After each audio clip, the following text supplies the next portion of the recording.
आज ही Doubtnut app download करें। Doubtnut पर होगा अब आपके सभी मैथ्स, केमिस्ट्री, फिजिक्स और बायोलॉजी डाउट्स का सफाया। बस अपने क्वेश्चन की फोटो खींचो, उसे क्रॉप करो और तुरंत वीडियो सोल्यूशन पाओ। Download now. अब बात करते हैं इलेक्ट्रोनेगेटिविटी एंड मेटालिक करेक्टर के बारे में। तो देखिए, अगर मैं ग्रुप 13 की इलेक्ट्रोनेगेटिविटी और मेटालिक करेक्टर की बात करूं तो सबसे पहले डिस्कस करते हैं इनकी इलेक्ट्रोनेगेटिविटी। सबसे पहले ये जानते हैं कि जो आपकी इलेक्ट्रोनेगेटिविटी होती है ये किस चीज़ पर डिपेंड करती है। इलेक्ट्रोनेगेटिविटी का सिंपल सा मतलब है कि वो जो अपने इलेक्ट्रॉन्स हैं उनको कोई भी एलिमेंट अपने इलेक्ट्रॉन्स को कितने अच्छे से होल्ड करके रखता है, उसके अपने इलेक्ट्रॉन्स पे कितनी अच्छी पकड़ है, ये होता है, राइट। तो दैट मीन्स जिस एटम का साइज स्मॉल है, एटम का साइज क्या है, स्मॉल, वही तो अपने इलेक्ट्रॉन्स को होल्ड करके रखेगा। बिकॉज जितना बड़ा साइज हो जाएगा तो उसके जो वैलेंस इलेक्ट्रॉन्स हैं वो उससे बहुत ज़्यादा दूर चले जाएंगे। अगर वैलेंस इलेक्ट्रॉन्स दूर चले जाएंगे तो उसकी उन पर पकड़ जो है वो क्या होती चली जाएगी, कम होती चली जाएगी। तो मतलब जिस एटम का साइज स्मॉल उसकी इलेक्ट्रोनेगेटिविटी आपकी क्या हो जानी चाहिए, हाई। अब अगर ग्रुप 13 की बात करें तो देखिए, जो आपका ग्रुप 13 का एटॉमिक साइज है वो आपका बोरोन से एल्यूमिनियम की तरफ जब मूव करते हैं तो इधर आपका जो एटॉमिक साइज है वो क्या कर रहे हैं, इंक्रीज कर रहे हैं। एटॉमिक साइज इंक्रीजेस, तो बोरोन टू एल्यूमिनियम जो आपकी इलेक्ट्रोनेगेटिविटी है वो क्या करेगी, डिक्रीज करेगी। इस डायरेक्शन में इलेक्ट्रोनेगेटिविटी आपकी क्या कर रही है, डिक्रीज कर रही है, ठीक है। नेक्स्ट बात करते हैं हम लोग एल्यूमिनियम से लेकर के थैलियम तक। एल्यूमिनियम से थैलियम तक की जब आप बात करेंगे तो इस डायरेक्शन में जो आपका एटॉमिक साइज है उसका एक अजीब सा ही ट्रेंड आता है, राइट। हमने अभी बताया था कि जो आपका एल्यूमिनियम का साइज़ क्या है, बड़ा, और गैलियम का साइज़ क्या है, आपका छोटा। तो इस डायरेक्शन में हम का जो एटॉमिक साइज़ है वो क्या हो रहा है, डिक्रीज़ हो रहा है। और अगर आपका एटॉमिक साइज़ डिक्रीज़ हो रहा है तो आपकी इलेक्ट्रोनेगेटिविटी इधर क्या होगी, इंक्रीज़ होगी। अब बात करें एटॉमिक साइज़ क्यों डिक्रीज़ हो रहा है, तो देखिए, जब आप एल्यूमिनियम से थैलियम की तरफ मूव कर रहे हो तो आपके डी ऑर्बिटल और आपके जो एफ ऑर्बिटल हैं इनमें इलेक्ट्रॉन्स की फिलिंग हो रही है। और जब डी और एफ ऑर्बिटल में आप इलेक्ट्रॉन्स फिल कर रहे हो तो आपको पता है कि इन दोनों ही ऑर्बिटल का जो शील्डिंग इफेक्ट है वो क्या है, बहुत ही ज़्यादा पुअर है। और शील्डिंग इफेक्ट पुअर होने का मतलब क्या है कि ये इनके जो वैलेंस इलेक्ट्रॉन्स हैं उनको न्यूक्लियस से बचा नहीं पा रहा है। और देन न्यूक्लियस का उन वैलेंस इलेक्ट्रॉन पे अट्रैक्शन होल्ड बहुत ही ज़्यादा होगा। अब जैसे जैसे न्यूक्लियस का इलेक्ट्रॉन्स पे होल्ड बढ़ेगा, दैट मीन्स वो अपने इलेक्ट्रॉन्स को पकड़ अच्छी कर रहा है, उनको कहीं जाने नहीं देगा, तो उसकी इलेक्ट्रोनेगेटिविटी क्या होगी, इंक्रीज हो जाएगी। यहाँ पे जो आपका इस ग्रुप में मैंने पहले भी बताया कि जो कंप्लीट रोल है वो ये है आपके डी और एफ ऑर्बिटल जो एंटर हुए हैं अभी।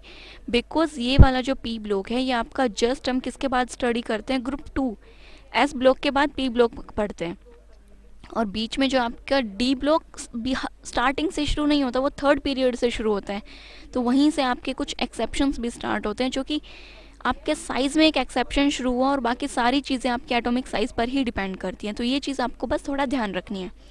देन अगर आप बात करें मेटालिक करेक्टर की तो देखिए, जो आपका मेटालिक करेक्टर है उसका भी मतलब क्या है, इट्स सिंपल कि आप अपने इलेक्ट्रॉन्स अगर लूज़ कर देते हैं तो आपका मेटालिक करेक्टर क्या हो जाएगा, ज़्यादा हो जाएगा। बट ग्रुप 13 जो है इन ये लेस इलेक्ट्रोपॉजिटिव होते हैं कंपैरिजन टू द ग्रुप 2 या जो आपके ग्रुप 1 है। एस ब्लॉक एलिमेंट से ग्रुप 13 क्या है, less electropositive. That means less metallic. ये अपने इलेक्ट्रॉन्स लूज़ करने में इतना इंटरेस्टेड नहीं है, ये अपने जल्दी से अपने इलेक्ट्रॉन्स को लूज़ नहीं करता, ठीक है। अभी अपने इलेक्ट्रॉन्स को लूज़ क्यों नहीं करता, ये वैसे तो जो आपका मेटालिक करेक्टर है कम्प्लीटली जो आपका इलेक्ट्रोड पोटेंशियल होता है उस पर डिपेंड करता है कि कौन से एलिमेंट का क्या इलेक्ट्रोड पोटेंशियल है, उससे पता चलता है कि उसका मेटालिक करेक्टर क्या है। बट अगर हम यहाँ पे इसको एक्सप्लेन करने की कोशिश करें तो देखिए, जब आप डाउन द ग्रुप मूव करते हैं तो सबसे पहले तो आपका मेटालिक करेक्टर इंक्रीज होता है।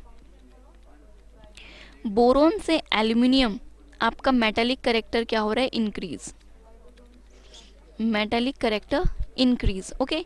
इसलिए जो आपका बोरोन है, ये बोरोन तो क्या है आपका नॉन मेटल, और जो आपका एल्यूमिनियम है ये क्या है आपका मेटल, ठीक है।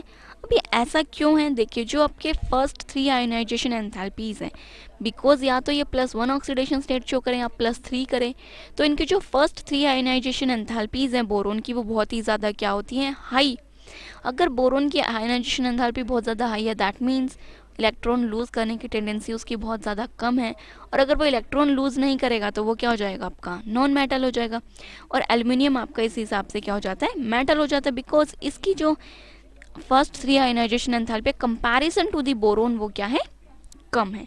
देन एल्युमिनियम के बाद जब अगर बात करें गैलियम से थैलियम, जब आप मूव कर रहे हो डाउनवर्ड द डायरेक्शन, तो इनकी लूज़ करने की टेंडेंसी क्या हो रही है, आपकी कम हो रही है। तो ये भी आपके क्या है, लेस इलेक्ट्रोपॉजिटिव है। कम क्यों हो रही है, बिकॉज आपको पता है कि जो एटॉमिक साइज है डाउनवर्ड डायरेक्शन में आपका एटॉमिक साइज डिक्रीज हो रहा है। क्यों डिक्रीज हो रहा है साइज, वही सेम चीज़ इनके शील्डिंग इफेक्ट की वजह से। शील्डिंग इफेक्ट है नहीं तो न्यूक्लियस का इलेक्ट्रॉन्स पे होल्ड ज़्यादा है, तो इलेक्ट्रॉन इजीली लूज नहीं करेंगे, तो आपका मेटेलिक करेक्टर क्या हो रहा है, इधर डिक्रीज हो रहा है। ये क्या, आप तो नॉर्मली ये आपके क्या आ जाते हैं, थोड़े नॉन मेटल्स में आ जाते हैं, इनका मेटालिक करेक्टर बहुत ही कम है। तो ये तो था इनका इलेक्ट्रोनेगेटिविटी और मेटालिक करेक्टर का ट्रेंड। क्लास 6 से 12 से लेके नीट, IIT, जेई मेंस और एडवांस के लेवल तक 10 मिलियन से ज्यादा स्टूडेंट्स का भरोसा। आज ही डाउनलोड करें डाउटनेट ऐप या व्हाट्सएप कीजिए अपने डाउट्स 8400 400 400 पर।